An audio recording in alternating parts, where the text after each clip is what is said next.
Olá, pessoal da administração pública, tudo bem? Como vão os estudos? Está indo bem? Por aqui a gente está curtindo as chuvas, né? Uma bênção de Deus, depois de tanta seca, racionamento. Ainda estamos enfrentando dificuldades, mas vamos lá. Então, vamos hoje falar de ética profissional, né, da administração pública. É o nosso tema de hoje, né, na nossa aula da videoaula, né? Então, vamos iniciar com uma abordagem sobre a ética, uma diferenciação, né, entre a ética da convicção e a ética da responsabilidade, né, que faz parte aí do caderno didático de filosofia e ética, né, do curso. Então, essa abordagem quer nos mostrar dois lados da ética, na verdade, né? A ética da convicção diz respeito ao aspecto individual, né? O subjetivo nosso, que transmite uma postura ética pessoal, né?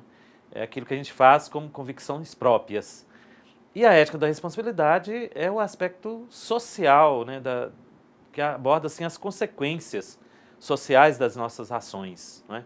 Ou seja, é o lado social da ética que pesa sobre os indivíduos, né?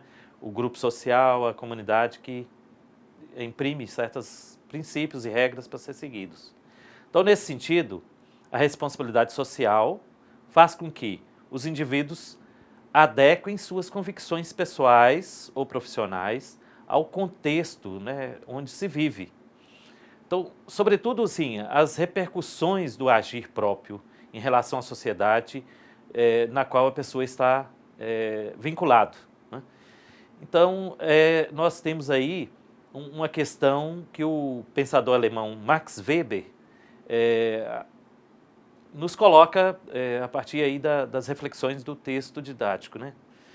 Ele afirma o seguinte, que a sociedade ocidental, né, da qual fazemos parte, é constituída por um profundo processo de racionalização. Então, nesse caso, racionalizar equivale a encontrar os meios cada vez mais eficazes para alcançar um objetivo desejado. Então, essa questão da racionalização não se restringe propriamente aos processos produtivos, à industrialização, à nossa atuação, né, no meio produtivo, mas a todos os aspectos da vida humana. Então, abre aspas, né, vou citar um trecho aqui do texto do nosso caderno didático. Agora, todos são obrigados a ter uma profissão, né, a escolher uma profissão. E não se trata de um chamado de Deus, de uma vocação, né, religiosa ou de uma vocação social para fazer determinada missão no mundo. Mas a pessoa, no caso do chamado de Deus, ele pode atender ou não, pode escolher, não é, se ele quer servir aquela vocação, aquele chamado, né? Mas agora trata-se de sermos profissionais, né? Se tornou uma espécie de destino para a humanidade, né? Uma condição de viver e sobreviver. Então, ter uma profissão se tornou algo fundamental, necessário no contexto dessa sociedade ocidental, né? Da qual fazemos parte. Então, olha só, nesse contexto, as relações humanas, né, e sociais foram profundamente racionalizadas e objetivadas. Então, vivemos, na verdade, nesse sentido, uma crise ética sem precedentes, né? Porque as pessoas, né, nessas relações objetivadas, né, permeada dessa racionalização cada vez mais crescente e que leva ao mercado relações que se tornam, de certa forma, frias e não traduzem uma proximidade maior, né? Então, vamos ver que esse ambiente de crise ética, né, no meio social, através de algumas charges que ilustram bem esse ambiente desafiador, né, que nos traz aí uma ausência, né, de referenciais éticos. Então, nós vivemos numa sociedade, na verdade, que está que as pessoas estão deixando de lado, né, os princípios éticos, aqueles referenciais que orientava, né, a vida pessoal e social, está sendo deixado de lado. Então, vamos exemplificar aqui no quadro, essa charge aqui transmite, é bastante conhecida, né, da internet, né, dos meios midiáticos aí, em que a professora apresenta aqui uma missão, né, um exercício para o menino sobre ética, e ele depara com a situação de que o próprio giz, né, já não está mais no lugar que deveria estar. Então, é esse ambiente extremamente complicado, né, em termos de confiança mútua, de relações que não se entrelaçam por uma confiança e uma segurança necessária para se ter uma vida social organizada e também uma vida profissional, né, que se preze por um conjunto de atitudes e posturas éticas que devem conduzir nossas ações. Então, aqui também, já indo para o ambiente assim, da administração pública, né, um diálogo entre, provavelmente, parlamentares, né, em que ele vai reclamar, né, aí do filho que cresceu e se tornou uma pessoa honesta, probo, quer dizer, uma pessoa boa, eticamente bem comportado, né? Então ele reclama justamente dessa situação, né? Quer dizer, e se pergunta onde foi que ele errou na criação, ou seja, nesse sentido o político aqui, né, está reclamando de que o filho dele devia seguir talvez uma trajetória que ele mesmo já teria feito na administração pública, né? Ou seja, o caráter de ser desonesto, né? Com um caráter desonesto, uma formação ética duvidosa e que acaba por envolver em situações pouco confortáveis, né? Do ponto de vista do meio político, né? Ou seja, ele nos coloca diante de uma realidade, né, de crise do comportamento ético, sobretudo no meio político, né? Mas nós podemos estender essa crise ética, né, para toda a sociedade, ou seja, essa realidade que a gente identifica mais diretamente pelos holofotes da mídia, né, que se dá no meio político, né, entre os parlamentares, é também um conjunto de ações, de atitudes que bastante comum na sociedade brasileira, por exemplo, né? Então, aquela coisa de levar vantagem em tudo, de práticas desonestas, né, no trabalho, no âmbito profissional, né, é muito comum, infelizmente, e precisamos, então, refletir sobre isso, identificar as causas, né, e as consequências dessa realidade, né, dessa má conduta ética, para que a gente possa também almejar, né, alterar e mudar, modificar esse contexto, né, de crise da ética, né? Bom, o texto, inclusive, nos coloca diante de uma relação, ou crise ética ou crise da ética, né? Então, a ideia de que a crise ética seria uma crise mais do comportamento, né? Aquele que se chama de crise de valores também, né? Ou seja, uma desconfiança naqueles princípios, naquelas regras que conduziam o comportamento e as pessoas, então, de tanto desviar o seu curso, né, do comportamento ético, acabou por haver uma desconfiança em relação a esses princípios e esses valores que conduziam as ações humanas. Mas aí a crise da ética vem de encontro a um ambiente também, a mais ao nível das teorias, né, que muitas vezes, de tão múltiplas, de tão diferentes que se tornaram, perdeu um pouco essa força, né, no agir. De orientar um agir ético, responsável, seguro, né, para as pessoas viverem com tranquilidade. Bom, vocês já perceberam que, de alguma forma, de um tempo para cá, muito se fala sobre ética, e isso é bem próprio desse ambiente de crise, né? Ou seja, quando se fala muito de um determinado assunto, né, ou tema, é porque se está sentindo a falta ou a necessidade desse tema, ou desse assunto, dessa realidade que está faltosa, né? Então, no caso, nós estamos sentindo a falta de ética, né?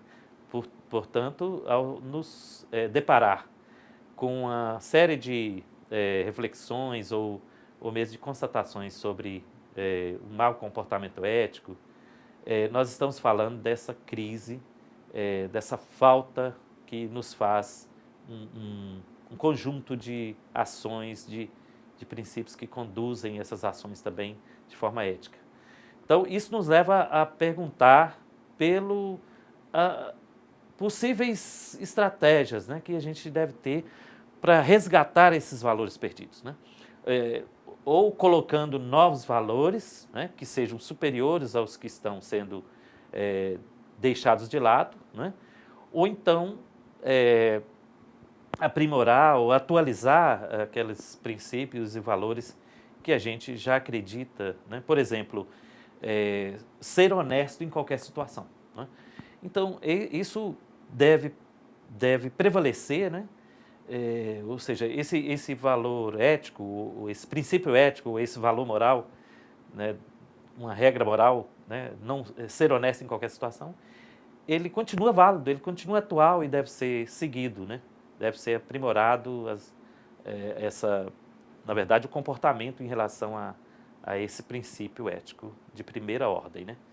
Bom, então, nós podemos falar também de uma ética do cuidado, ou seja, o cuidado para consigo mesmo, o cuidado com os outros e o cuidado com o bem público, né? Com a natureza. Então, em outras palavras, reconhecer as responsabilidades éticas que temos com as diversas formas de vida do planeta.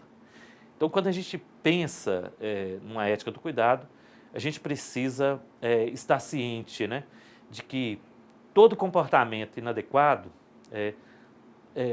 tem por trás uma educação vacilante, ou seja, uma educação sem limites, que é muito comum, né, hoje em dia. Ou seja, o filho cresce sem muito limite, torna-se um jovem e um adulto também, cheio de ambições e desejos que não tem limites. Então, numa sociedade assim, permissiva demais, ou num grupo onde as pessoas não têm certos limites para frear, né, os desejos e as ambições, vai ficar difícil se você almejar um comportamento ético adequado, né, dos membros desse grupo. Bom, se por um lado também, aliás, por outro lado, há também um sentimento de impunidade, né, que faz com que o sujeito acredite que o mal feito ou o crime compensa, né?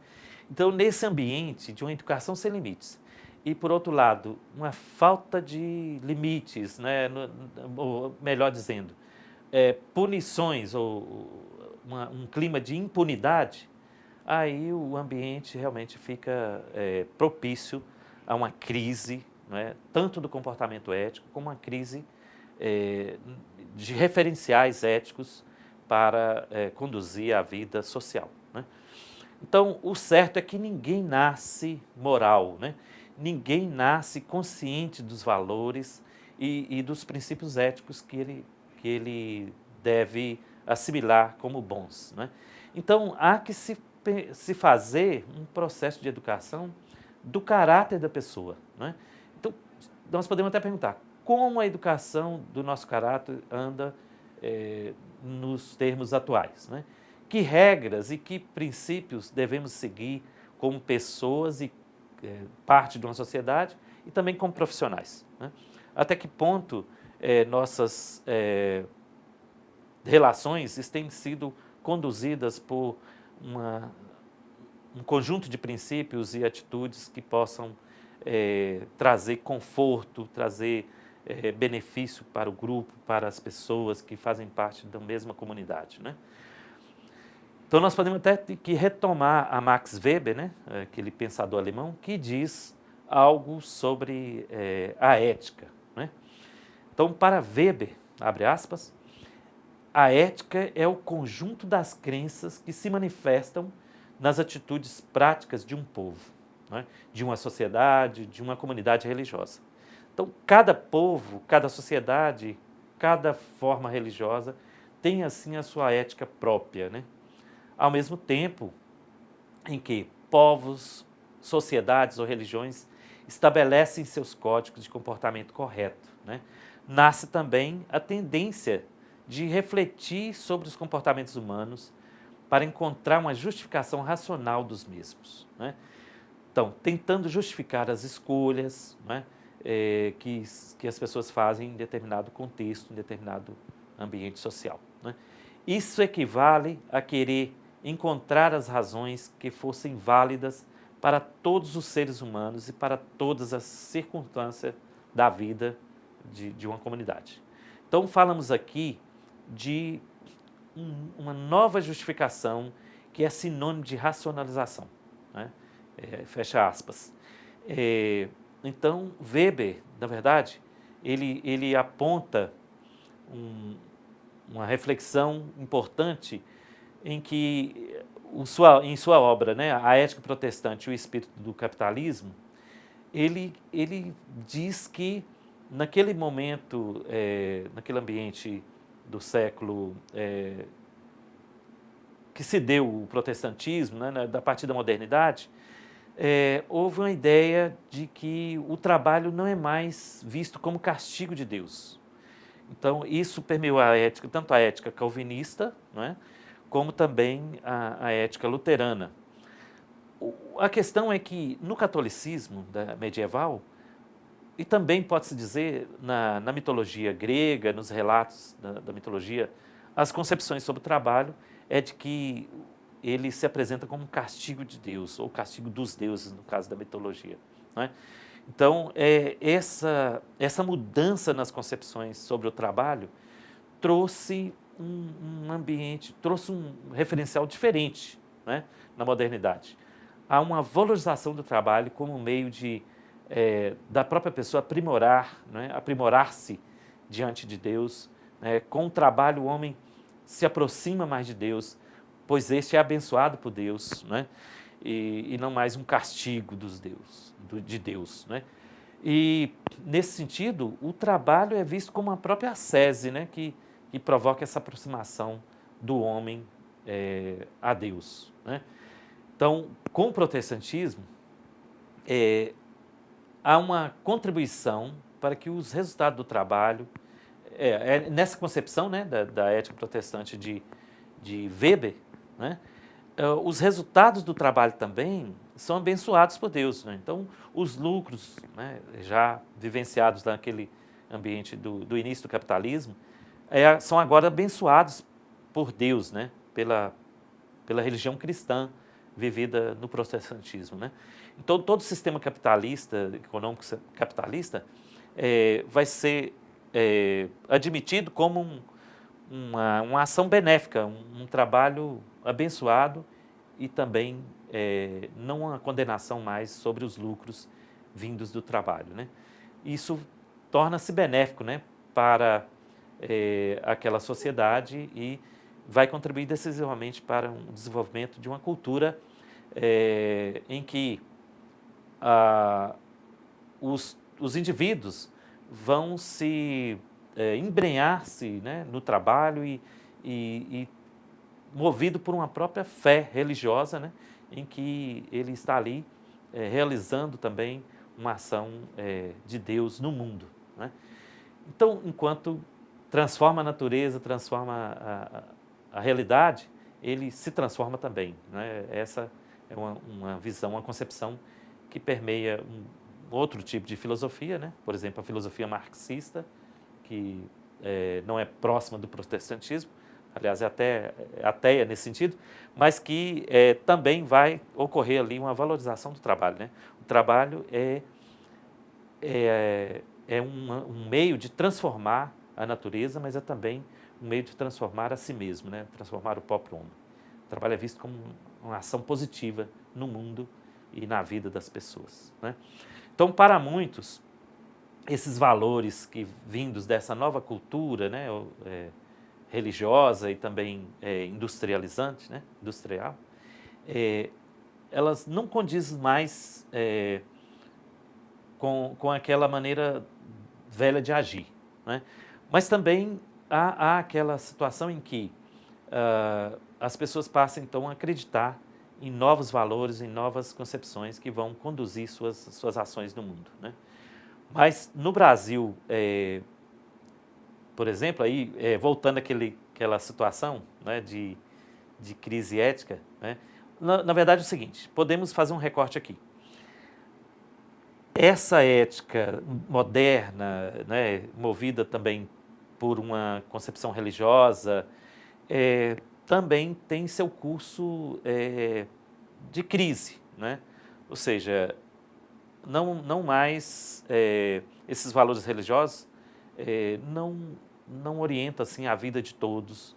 Há uma diversidade de outras concepções religiosas que passam a prevalecer no ambiente social.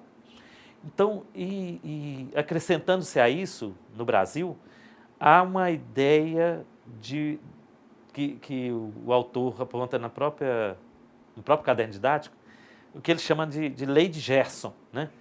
Então, é aquela situação em que todos querem levar uma vantagem, ou tirar uma vantagem em tudo que faz e também uma vantagem nas relações que tem com os outros. Então, esse ambiente é propício para alimentar essa crise ética, porque quem é que vai arriscar cumprir algum princípio ético se todo mundo está levando uma vantagem ao não cumprir esses princípios?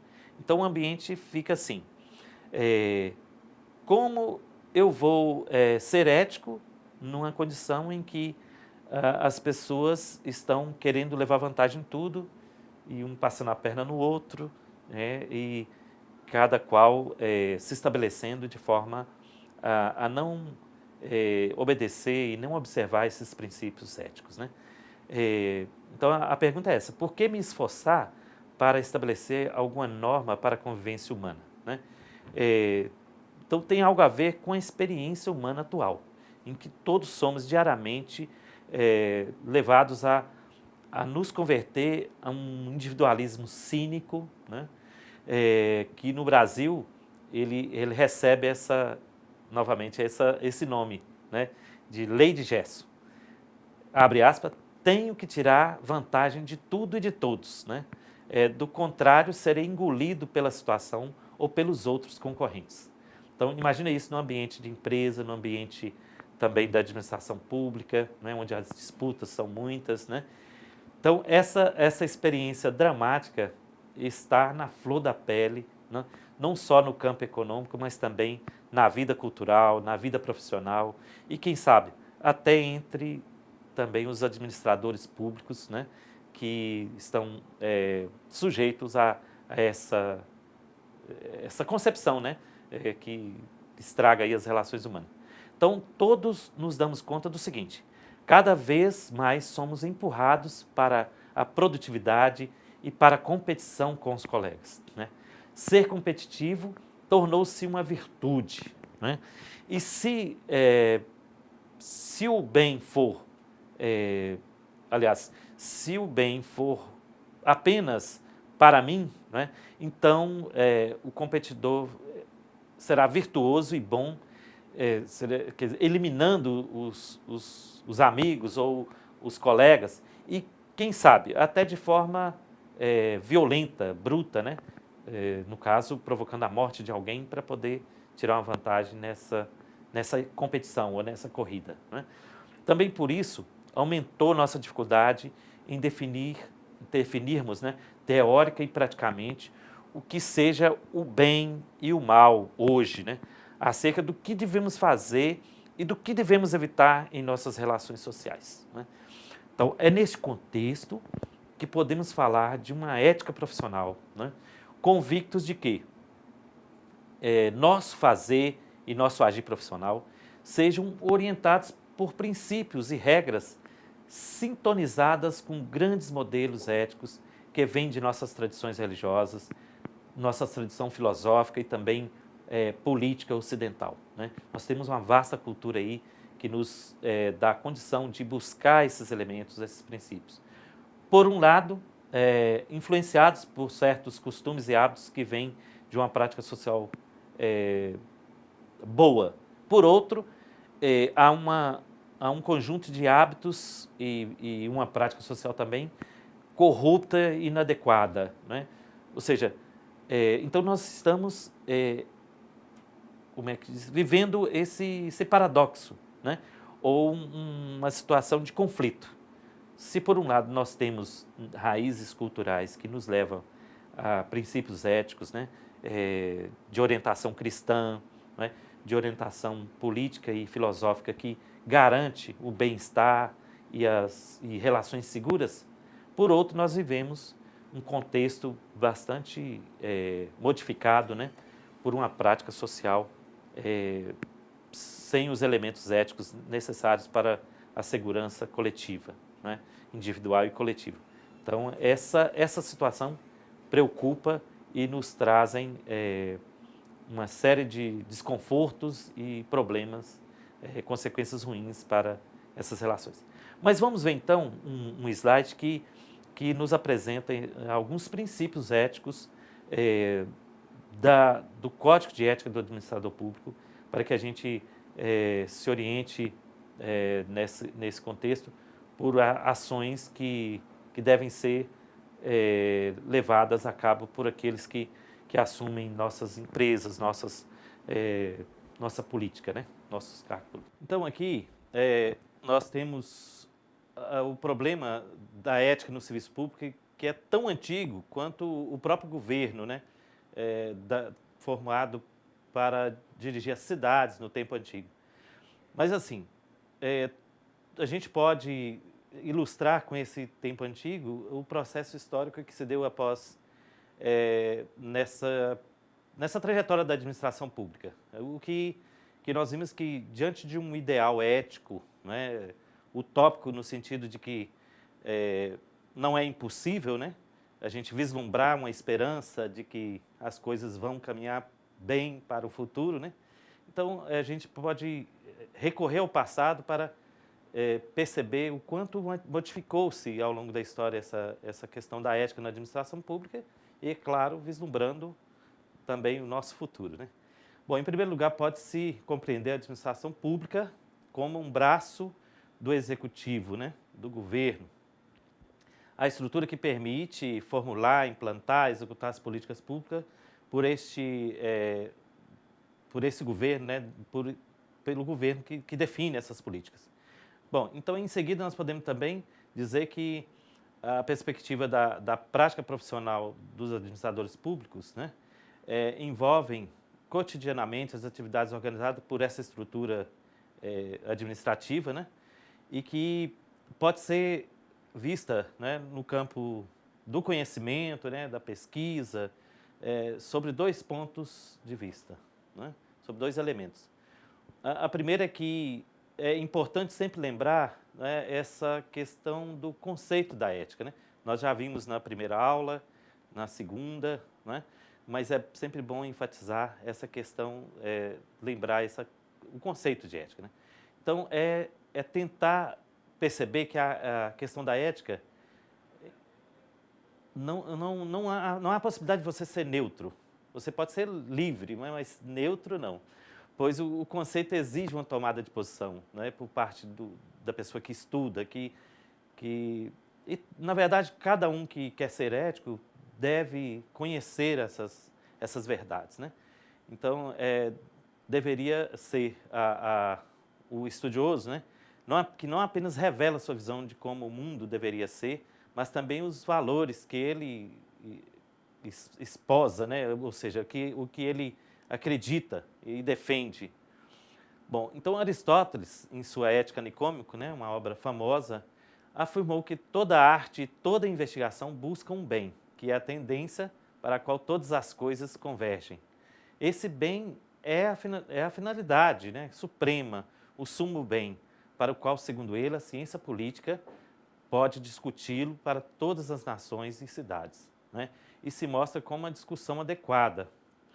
Essa felicidade, para Aristóteles, ela é real, ela pode ser vislumbrada no dia a dia da vida, né?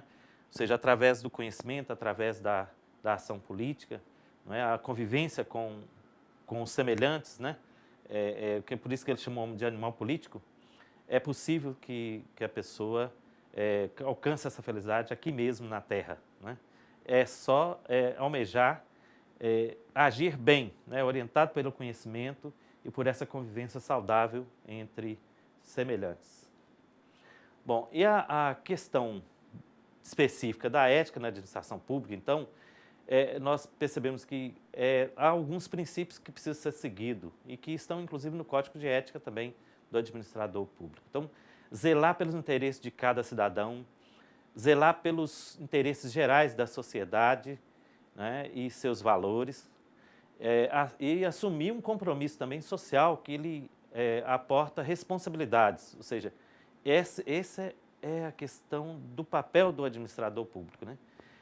O caráter que ele tem que assumir, né, essa responsabilidade de caráter organizacional perante o cidadão contribuinte, né, de caráter institucional perante o cidadão eleitor e de caráter contratual perante o cidadão societário, ou seja, aquele que está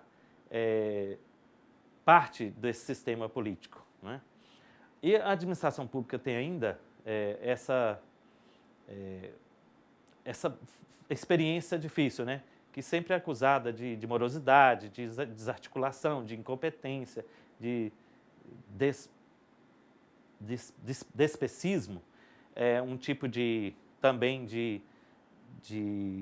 atraso, né, na execução dos trabalhos, a falta de eficácia na execução dos trabalhos, dos objetivos da administração pública, né? Então, isso é uma trajetória que a gente conhece bem, né? No Brasil, então, isso é bem comum. Melhorar a administração pública é a questão que está presente nas agendas governamentais. Como isso poderia ser feito, né? Há algumas contribuições que podem ser vistas nesse slide. Abrir mais os canais de acesso à informação, né? A questão da transparência, né? Da publicidade, que é um dos princípios primeiros da administração pública. Formação em atendimento de público e maior solidariedade entre instituições. Então, criar um mecanismo de articular as ações do setor público, né? da administração pública. Maior competência técnica, espírito de missão, de prestador de serviço público, respeito pela lei, pelo bem coletivo. Como isso, nós sentimos falta disso no Brasil, né? O bem comum, o bem coletivo está sempre de lado, né? Sempre esquecido. Então, é preciso colocar isso com ênfase. E aqueles que assumem esse trabalho na administração pública devem estar convictos disso, não só o que assume cargo político, mas aqueles que são servidores públicos, né, devem lutar por isso. O mais importante é a ética de quem presta o serviço, né, o respeito pelas regras e valores. Então, é quem está na ponta da administração, é quem está no meio, né, precisa mostrar essa competência ética para fazer bem o trabalho no setor público. Postura, então nós temos assim, o que se chama aqui de postura maniqueísta da sociedade, né? Ou seja, maniqueísmo quer dizer uma visão dupla, né? Que percebe sempre assim, no caso, há sempre um culpado, e esse culpado é sempre a administração pública que é acusada de estar tudo errado, né? Então, por outro lado, deverá haver uma conscientização, né, dos direitos e deveres de cidadania que geralmente as pessoas também não vislumbram, né, seus deveres como parte dessa sociedade, como parte da administração, né, como cidadão. Tem aqui o melhor desempenho e menos despesa. Então, isso é uma questão de objetivo que deve ser tomar toda a administração pública, né? E a solução final, né? Cortar nas despesas com o pessoal e reduzir o número de efetivos. Seria essa a solução? Aí está se apontando. Aí você tem um problema com a lei, né? Então, se você tem meios de resolver sem tocar nessa questão, que é preciso ser feito. Tem muita coisa que pode ser feita para além por exemplo, dispensar efetivo. A relação entre a ética e a administração pública, então, pode ser compreendida inicialmente a partir da discussão, não é, de Cortina e Mendes, né, os dois autores que fazem parte desse conteúdo, sobre o uso da moral como adjetivo e substantivo, né? Bom, então a ética como substantivo na administração pública poderia ser concebida como uma reflexão moral sobre como deve ser a prática administrativa, ao passo que a administração pública como adjetivo, né, a ética como adjetivo, seria uma qualificação dada à prática conforme a reflexão do agente que analisa e procura compreender a situação. Então, dois aspectos aí que precisam ser observados. Enquanto que, no primeiro caso, né, na questão da ética substantiva, né, é de caráter mais geral, a segunda é mais específica, ela é mais aplicada na realidade, né? Então, os princípios éticos na administração pública são esses aqui. Princípio que une todo o serviço público. Funcionários que encontram-se em serviço devem servir à comunidade, né, prevalecendo o interesse público, coletivo, e não os particulares e de pessoais, não é? Princípio da legalidade. Os funcionários que atuam na administração pública então, devem atuar em conformidade com os princípios constitucionais, né, de acordo com a lei, com o direito, né, a questão da impessoalidade, da moralidade e também da publicidade. Princípio da justiça e da imparcialidade. Os funcionários públicos, no caso, no exercício da atividade, devem tratar de forma justa e imparcial todos os cidadãos, atuando segundo rigorosamente os princípios de neutralidade política, no caso, né? Não pode ter partido para fazer serviço público, tem que ser para todos, né? Sem discriminação. Princípio da igualdade, né? Então tem que tratar todo cidadão sem acepção de pessoas, sem discriminar, sem segregar, né? Então um princípio que deve ser muito praticado, porque às vezes por convicções políticas que é colocada, políticas e ideológicas, né? Você acaba fazendo esse tipo de acepção de pessoas, né? Classificando alguns como opositores e não fazer o bem a eles, né? Também o princípio da proporcionalidade deve ser visto sempre na atividade que exige que os cidadãos sejam tratados de forma a realizar, não é, aquilo que é indispensável para a administração pública, né? O servidor, no caso, deve olhar os objetivos e aplicar aquilo que é da competência da administração pública. Também, no exercício da atividade, devem colaborar, né, a questão do princípio de colaboração e da boa-fé. Colaborar para agir de acordo com o interesse da comunidade, fomentando a participação, né, a atividade administrativa deve caminhar nesse sentido. Também o princípio da informação e da qualidade, né, tá relacionado também à questão da publicidade, né? Os funcionários devem prestar informações, esclarecimentos de forma clara, simples, cortês, né? Não pode dificultar as coisas, né? Principalmente quando está atendendo o público, né? O exercício da atividade também deve agir, o funcionário no exercício da atividade, né, o servidor público, deve agir de forma leal, solidária, cooperante, né? Então, com os próprios colegas de trabalho, né? Ser leal é isso, né? É ser solidário, é ser cooperador no exercício da função. Também o princípio da integridade, né? Jamais aceitar qualquer tipo de corrupção, de mau caratice, né? Então, prezar por esse princípio. Nós estamos precisando disso no Brasil, né? Princípio da competência e responsabilidade. Então, mostrar competência quer dizer cumprir o que é da função dele, não é? Fazer de forma convicta e se empenhar, se esforçar. Então, meus amigos, estamos então finalizando aqui a videoaula 4. Eu gostaria que vocês embrenhassem nesse conteúdo, né, aprofundassem nos textos do caderno didático, também no Código de Ética do Administrador Público. E não esqueça, né, logo teremos o seminário integrador, né? Vocês estão aí com os temas já postados. É preciso criar grupos e fazer esse trabalho coletivo, né, procurando relacionar os problemas éticos que estão relacionados no próprio texto com a prática profissional dos administradores públicos, né, que vocês serão. Então, fazer essa experiência, relacionar com o Código de Ética também é importante. Por isso, é importante a consulta prévia a todo esse material, né, que foi postado na sala virtual.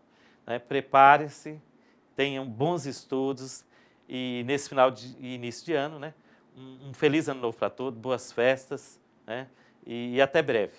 Desculpe aí, eu sou atleticano pela camisa, a gente está junto, né, em função do ensino, do estudo, que é mais importante.